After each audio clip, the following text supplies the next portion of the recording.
Hai, apa kabar? Pada kesempatan kali ini saya akan sedikit menanggapi tentang kasus yang sedang hangat-hangatnya hari ini, yaitu tentang kasus self-plagiarism oleh Rektor USU Universitas Sumatera Utara, di mana ada satu artikel yang sama persis kontennya namun diterbitkan di dua jurnal yang berbeda.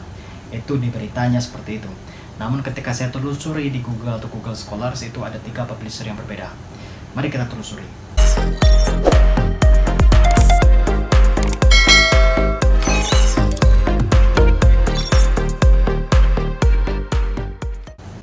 Jadi beliau menuliskan tentang New Patronage Network of Pemuda Pancasila in Governor Election in North Sumatra in 2013.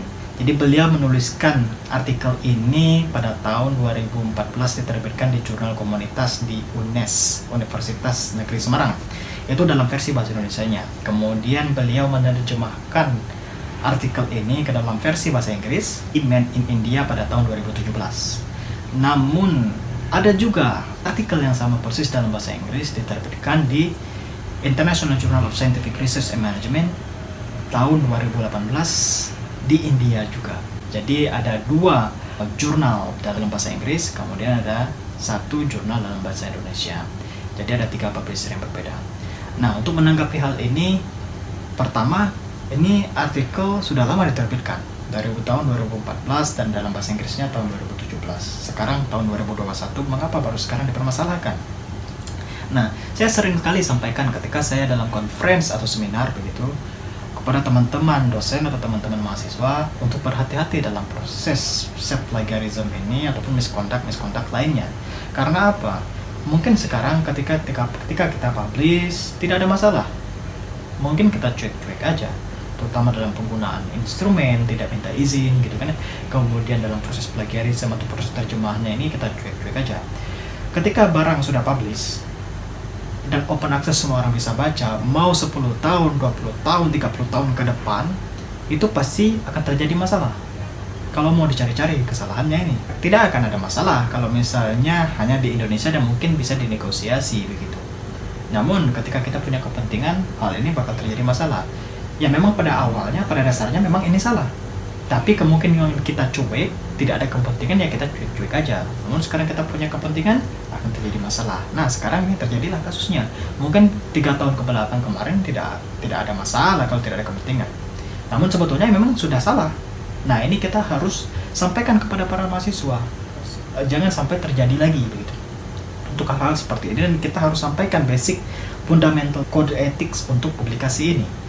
Nah, saya sudah sampaikan di Belitung Nursing Journal yang saya kelola, bahwa proses terjemahan dalam bahasa Indonesia ke bahasa Inggris ini akan terjadi permasalahan jika si publisher yang pertamanya ini tidak memberikan izin.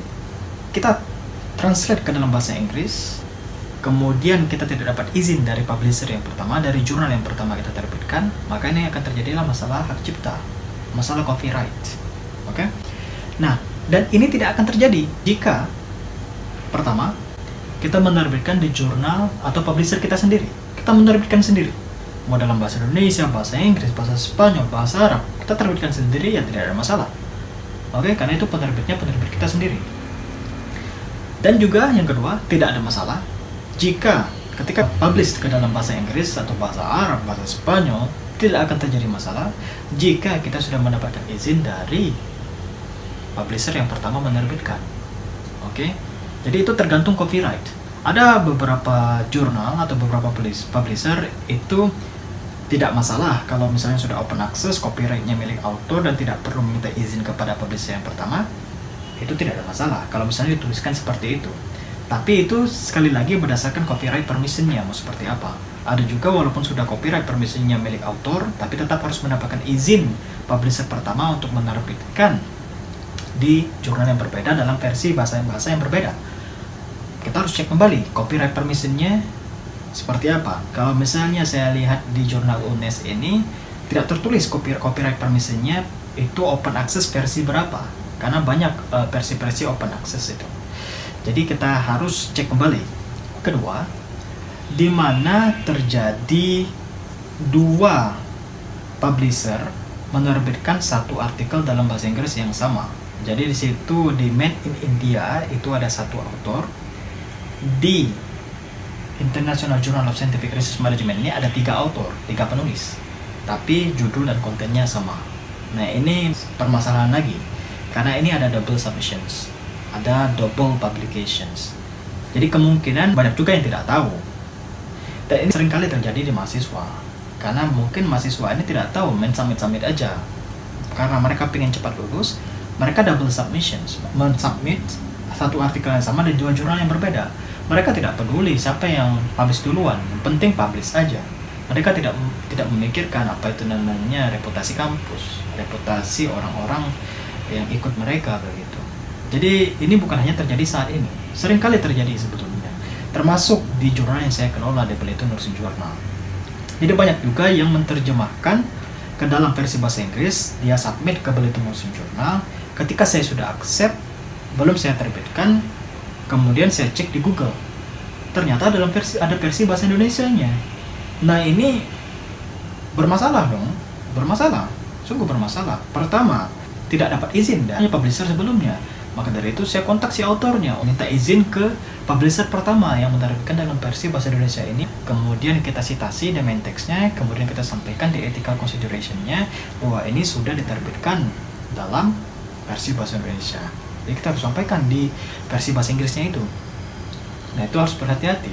Kalau sekarang saya menerima artikel dalam versi bahasa Indonesia khususnya untuk orang Indonesia, kalau sudah dituliskan dalam bahasa Inggris, saya cek lagi, saya terjemahkan dalam bahasa Indonesia, saya cek di Google, ada nggak artikel yang sama dengan nama autornya yang ini begitu.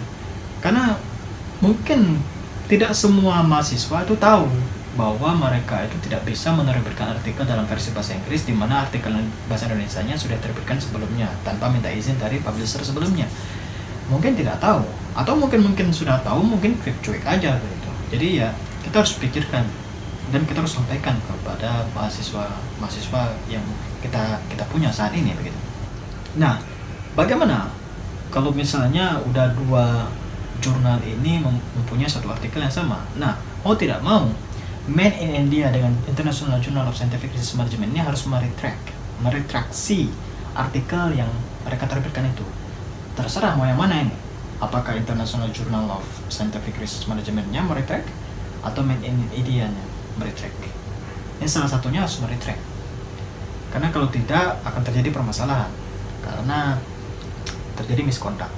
Mungkin itu saja tanggapan dari saya. Di apapun yang terjadi hari ini, kita harus belajar dari kasus-kasus yang ada di sekitar kita. Semoga apa yang saya sampaikan ini bermanfaat. Ini hanya opini saya saja, mungkin Komisi Etik di Indonesia ataupun di luar sana mempunyai tanggapan yang berbeda akan hal ini. Selebih dan sekurangnya saya mohon maaf. Terima kasih banyak sudah menonton.